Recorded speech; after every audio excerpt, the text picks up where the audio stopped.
So I did this video about desire and talking about one's limitations and how to really rocket your progress and how to really, speed up the things that you want to be able to do in music and the things that you really want to achieve in music.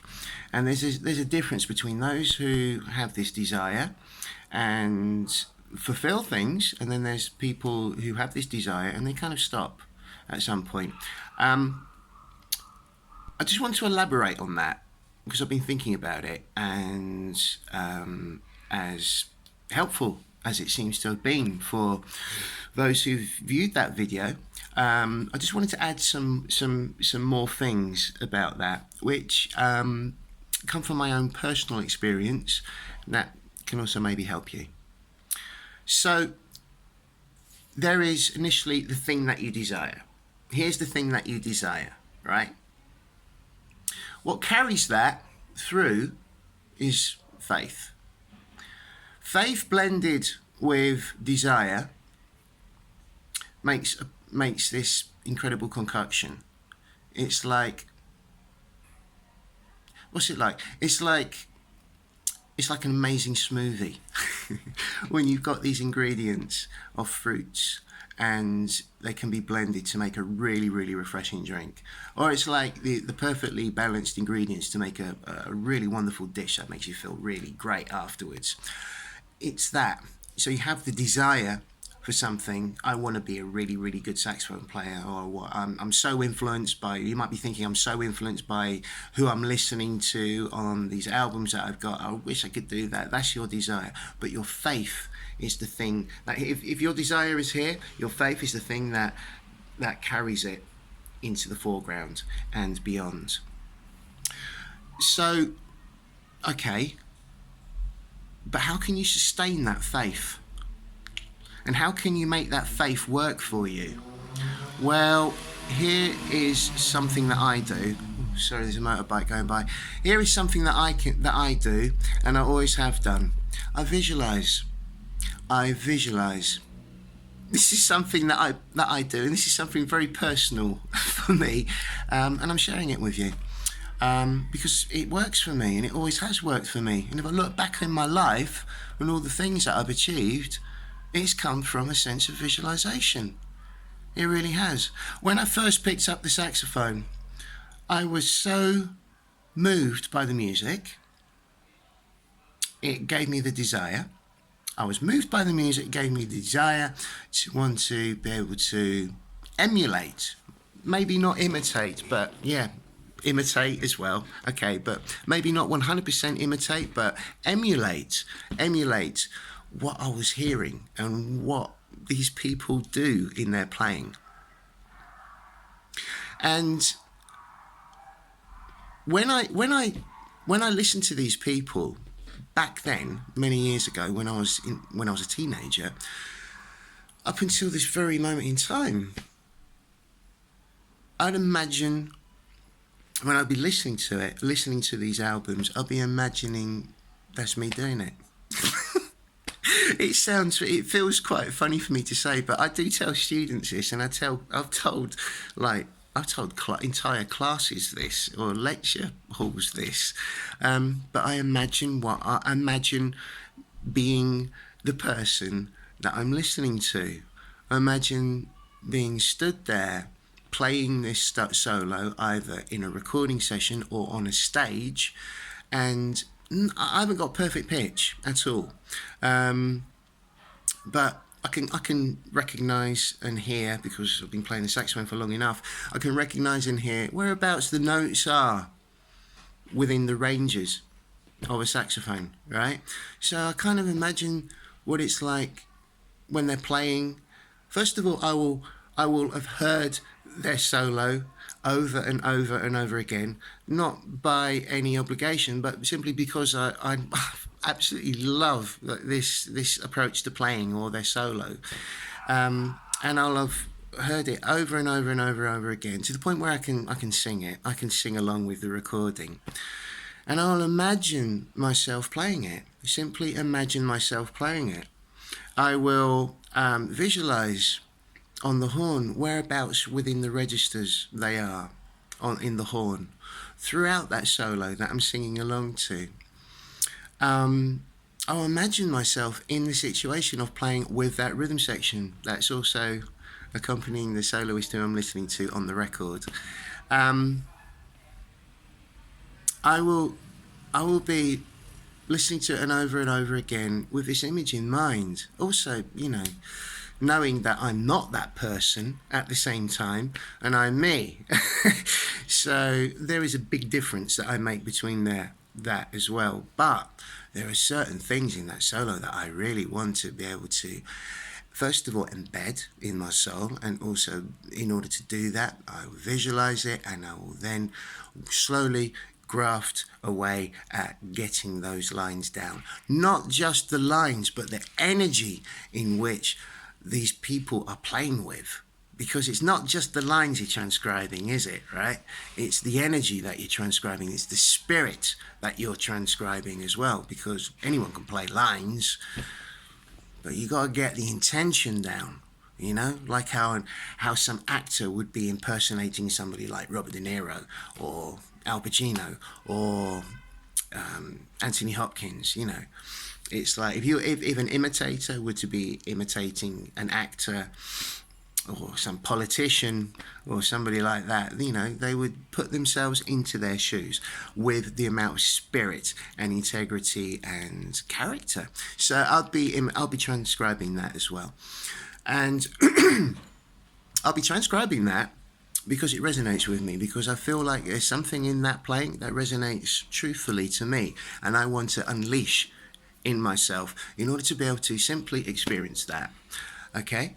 Then, once I can hear it, sing along with it, I'm a true believer in the fact that if you can sing it, you can play it.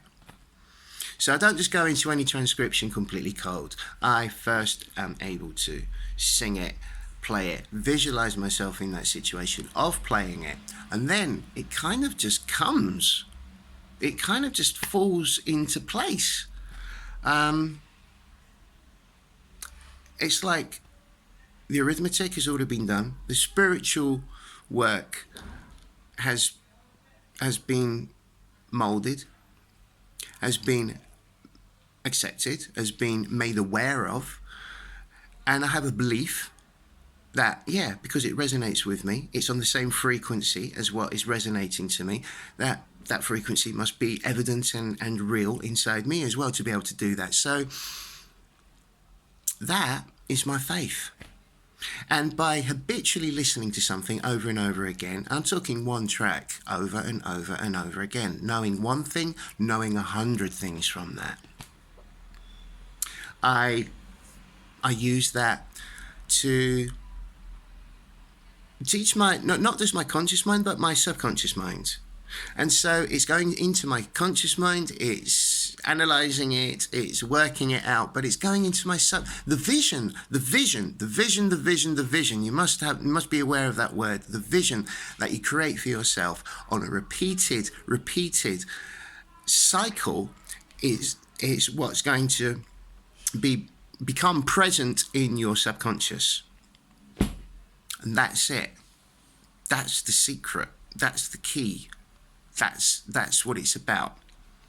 So it's all these qualities that you're kind of projecting for yourself. The more you do it, the more it'll go into your subconscious. It's like watching a film over and over and over and over again. We've all got a favourite film, right, that we love, and no doubt that we can say the classic cliches of that film along to when we watch that film. I mean, we know what line's coming next. Well, I do. I love watching certain films, and it's a similar action. It's like a similar thing that you do for yourself. You have this image, and it's like you're projecting this image out of your eyes onto this canvas, onto this projector screen, and the more you apply that image in your mind, it goes into your subconscious. And what I do know is that the frequency that you emit from your subconscious it kind of opens up this infinite intelligence and connection to the universe or something. Call it God, whether you believe in God or not, or the universe or the frequency of the universe, and it wraps itself around this intention that you emit from your subconscious, and things start happening. Situations start occurring. The right people turn up. The right events start happening. And things just literally start unfolding for yourself. When I was a teenager, I absolutely fell in love with the music of Kenny Wheeler and John Taylor and Norma Winston. When I went to college, I met certain teachers at college that knew Kenny Wheeler, that worked with Kenny Wheeler. One day, out of the blue, he came into college, and out of everybody in the course, he took a liking to me. I didn't approach him. I was very shy at the time. I didn't approach him, but he approached me. A couple of years later, he got hold of my phone number. The phone goes. I pick up the phone, and it's like, I say, "Hello, who's this?" And he says, "Oh, hello, this is Kenny here, Kenny Wheeler. I was wondering if you'd be interested in doing a gig with me in the Vortex in London." And, then we built a relationship. I got to the point where I was going around his house. From time to time, we were talking about composition. He taught me so much. It was like a dream. It was absolutely wonderful because it was a dream. And that's just it. I had secretly imagined shit like that to happen. And that's just one event that came true for me. I'd also imagined to play with all the people that I wanted to play with when I was in London. That also came true for me. Not with all, with most of them. And I one day wanted to leave England after I felt like I'd done what I wanted to do, me personally wanted to do, and I wanted to live in a foreign country and experience other cultures. I now live in Spain on the Mediterranean, and I've got a much better life. I've had in the 2.5 years that I've been living here, now in 2019, if anyone's looking back on this, I've had the most incredible musical experiences, and I'm playing music that I was searching for, and I'm playing with people that I was searching to play with in England, and I didn't really have the chemistry with. I found these people here, and I'm having an amazing time. And all of these things came from an idea that I carried with the blending of two elements, desire carried with faith. These are two different things. These are two entirely different things. And in a nutshell, I could talk about this for at least an hour. I know I can, going through all the different events in my life. The positive things. And the positive things that have happened and the positive things that continue to happen to this very day. They're achievements for me. They're stepping stones and they're milestones at the same time. But they've happened through this simultaneous process that I've used. I visualize. That's all there is to it. I visualize it, and I don't just visualize about it once. I do it repeatedly. No different than how we would learn a scale on the saxophone. Like how many times have we played through the scale of G major or a scale of A flat major, or gone up and down a pattern on A flat melodic minor, or gone up and down a pattern on a diminished scale, or I'll play the blues scale. It's the same thing, but all we're doing is we're not touching somebody and blowing through, touching something or blowing on through something tangibly, but we are repeating a thought in mind so that it embeds into our subconscious, and that I know can bring things to happen. And I've always known it since I was a teenager, and it became more and more evident during my 20s and more evident during my 30s. And what I also know is that whatever this frequency is, or the universe that wraps itself around these images that you create in your mind, it has no judgment, whether it's a negative thought or whether it's a positive thought. And I've, through trial and error, have worked out that the same applies. So that's why it's so important to believe in optimism, and to believe in your potentiality, and to believe in what you can manifest from being in a positive state of mind, and by declaring to yourself all the time with images in your mind of you being in the best possible situation where you can be. And that, combined with your desire to want to bring it to the forefront, and your desire in the love for music that you have, and wanting to be able to experience that for yourself as well, it can come true. And that's why I teach. That's why I continue to practice to this day, because it never stops, and it's all really positive stuff. And as it's getting dark now, I'm going to end this little talk, and this is probably the most important thing that I've said out of all the little talks that I've given. This is the most important thing. So I hope it's going to help. But if you repeat an image in your mind, you want to bet your bottom dollar that it's going to come true.